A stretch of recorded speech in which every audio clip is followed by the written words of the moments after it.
Oh, we still got a long ways to go this year, folks. And you know it. You love it.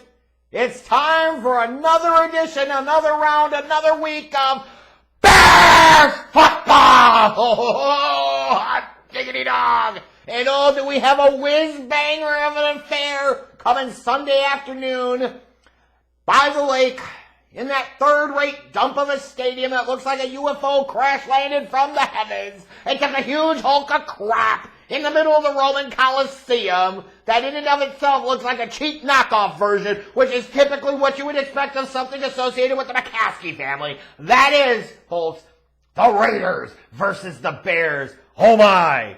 And believe it or not, the Raiders actually come into this game with a little momentum. And if you want the Raiders to win games this year, you actually have some confidence coming into this one. They've won their last two games over the Packers and Patriots. Not that that's saying anything great this year, but wins are wins in the NFL, and the Raiders have strung together two in the last 2 weeks, one more than the Bears have had all season long. The Raiders now are sitting at 3-3. They're in the thick of the AFC wildcard race. 2 games behind the Chiefs in AFC West. They have no shot there, but shit, like at 3-3, they absolutely are in the mix for the playoffs right now. And it's been their defense the past couple of weeks that have really made the big difference. On that Monday night game 2 weeks ago, Jordan Love, they picked him off 3 times, including being able to cinch it at the end of the game. Only gave up 13 points, and then came back last Sunday, held Mac Jones to like 200 yards, held the Patriots offense to under 300 yards, held them to 17 points, Max Crosby, and their line was getting after Mac Jones. The defense is carrying them a little bit, which is exactly what you expect when you hire an offensive guru head coach like a Josh McDaniels. And I guess depending upon your perspective as a Raiders fan, they really need this game. If you foolishly want to pursue a playoff push so you can get pounded into fucking submission and be somebody else's black hole, then be my guest. You think that your team has to win this week. And transparently, if you don't beat the Bears, that'll be really damn embarrassing. Even though you're starting a backup scrub quarterback yourself. Now, if you want to cling to the hope of Caleb Williams or Drake May or something else, and you cling to the tank, then the Raiders have got to get to work. They got to lose this one, and they got to freaking damn near lose out, because at this point, if you're expecting the Bears, the Panthers, and the Broncos to win 4 or more games in 2023, that's probably a huge leap of faith.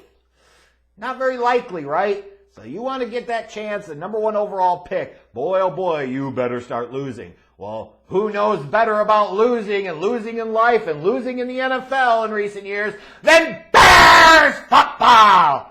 Because the Chicago Bears are here. Get used to it. It's 2023. It's the same old shit. And last week sure was the epitome of what you would expect from the Bears. They lost to a terrible Vikings team. They got out-slooped by Brian Flores and his defense. Gutless Gutsy said, put him up. Put him up. We know they like to blitz a ton. We got them. We're going to show them something. They're never going to guess. We're not going to do anything to adjust to the blitz. That'll teach them. The Bears lose 19-13, moving to 1-5. You know, the whole point of rebuilding is not just the tear down part. Like Ryan Poles knows how to do the tear down part. It's the build up part that seems to be the malfunction here. And of course, like as you're watching that game, the whole reason you had any interest in this season anyways to see how Justin Fields may or may not develop. Now, of course, he's freaking down with a preventable injury of his own fucking doing, dislocated thumb, can't grip a football. He's out at least this Sunday. We'll see how long. Might as well be forever at this point. The Bears need to move the hell on in 2024. Anyways, so that's where we're at, right? Oh, let's talk about this game, because you know this has got instant classic written all over it. The Vegas spread has the Raiders by 2.5. The over-under, 37.5. That's how you know it's Bears football, baby, with 2 backup quarterbacks facing off, including an undrafted Division II guy named Tyson Bagent. Yeah, that's where we're at. The injury report for the Raiders, they're without Jimmy Garbage Pail, Jimmy Garoppolo, Jimmy Glassass. Big freaking surprise. Jimmy Garoppolo hurt? What? The Raiders being able to win games with him going out because he sucks? What? You don't say!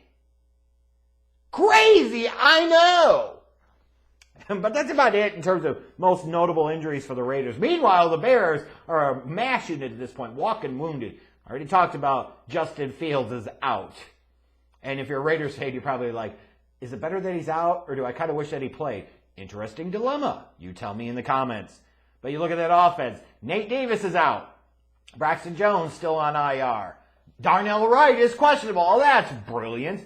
And it's so brilliant, the Bears are going to put Cody White here at left guard, move Tevin Jenkins to right guard to fill in for Nate Davis, and put Lucas Patrick back on center. So they go from one center who can't snap to another center who can't snap. They take the center who can't snap and put him back at the position that he proved last year he's fucking washed up at left guard and Cody White here, just so they can sit there and cover Nate Davis' injury by flipping Tevin Jenkins back to his old position, even though he's barely been able to play but a couple of games at left guard this year. Brilliant!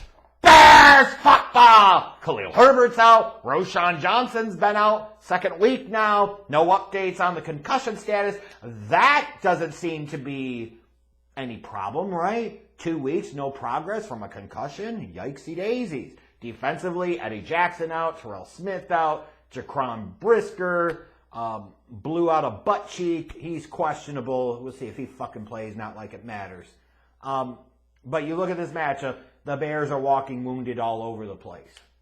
And Bears fans already have their visions set on the offseason in the 2024 NFL Draft. And who could blame them? So what happens in this game? You know, the Raiders should be smart and say, hey, let's look at the Vikings' defensive approach and how they destroyed the Bears' offensive line and do more of that. Blitz. And allow Max Crosby to do some damn damage. And I would expect he would in this game. Get after him. And then offensively, force feed the rock to fucking Devontae Adams. I don't give a shit if Jalen Johnson's covering him or not. Force feed Devontae Adams the ball. Just get him the damn rock. Meanwhile, for the Bears, actually customize your offense to Tyson Bagent. He's quicker to process and react to what he sees, so run more slants and quick ins and outs and crossing patterns and flats. Do the things that tailor to his skills. Not a crazy idea, I know. Oh, here's a crazy idea, though. 10 plus targets for DJ Moore. 8 targets for Darnell Mooney. They consistently fail at this week after week. I don't know why it's so fucking hard. Also don't know why it's so hard to be a competent NFL organization, but the Bears prove time after time just how much of a challenge it is for them. Who's going to win this game on Sunday? Most likely nobody in the world that watches this one, folks. Do you really care? I'm going to go something like Raiders 20, Bears 16. Oh, yeah. If we're lucky, we'll get that. Maybe Bagent does a little bit of bowling out, but I'm tempering expectations here. I'm just saying. It's going to be a long Sunday afternoon.